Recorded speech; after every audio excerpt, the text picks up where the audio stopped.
സവാദ് റളിയല്ലാഹു തആല ബദർ യുദ്ധത്തിന്റെ സന്ദർഭത്തിൽ സഫുകൾ, യുദ്ധമുന്നണിയുടെ സഫുകൾ നേരെയാക്കുമ്പോൾ റസൂലുള്ളാഹി സ്വല്ലല്ലാഹി അലൈഹി വസല്ലം തന്റെ കയ്യിലുള്ള അമ്പിന്റെ ഇപ്പുറത്തെ ഭാഗം കൊണ്ട് അദ്ദേഹത്തിന്റെ വയറിനൊന്നിങ്ങനെ കുത്തിയിട്ട് സവാദെ സഫ് നേരെയാക്കുമെന്ന് പറഞ്ഞു. അദ്ദേഹം ഉടനെ തന്നെ പറഞ്ഞത്, യാ റസൂലല്ലാഹ്, നിങ്ങൾ എന്നെ വേദനിപ്പിച്ചു, എനിക്ക് വേദനായി, വയറ്റിനിങ്ങനെ കുത്തിയപ്പോൾ എനിക്ക് വേദനായി, എനിക്ക് പ്രതികാരം ചെയ്യാം.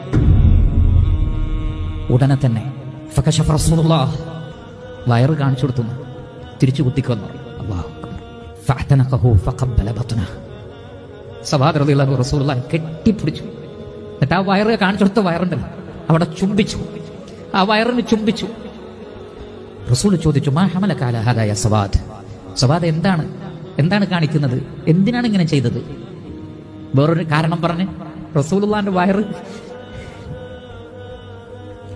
റസൂലുള്ളാഹിന്റെ ശരീരം ഈ ഒരു ഐഡിയ പറഞ്ഞാലല്ലാതെ റസൂൽ കാണിച്ചു കൊടുക്കും, അല്ലാതെ പ്രതികാരം ചെയ്യാനല്ല. ആ വയറൊന്ന് ഡയറക്റ്റ് കിട്ടണം. കാരണം എവിടെയാ നിൽക്കുന്നത്? യുദ്ധമുന്നണിയിലാണ്. ഇനി ഒരു വേള തിരിച്ച് റസൂലുള്ളാഹിന്റെ അടുത്തേക്ക് മടങ്ങി വരില്ല എന്ന് അദ്ദേഹത്തിന് അറിയാം. ആ ചോദ്യത്തിന്റെ മറുപടിയും അദ്ദേഹം പറഞ്ഞ എന്താണെന്നറിയോ?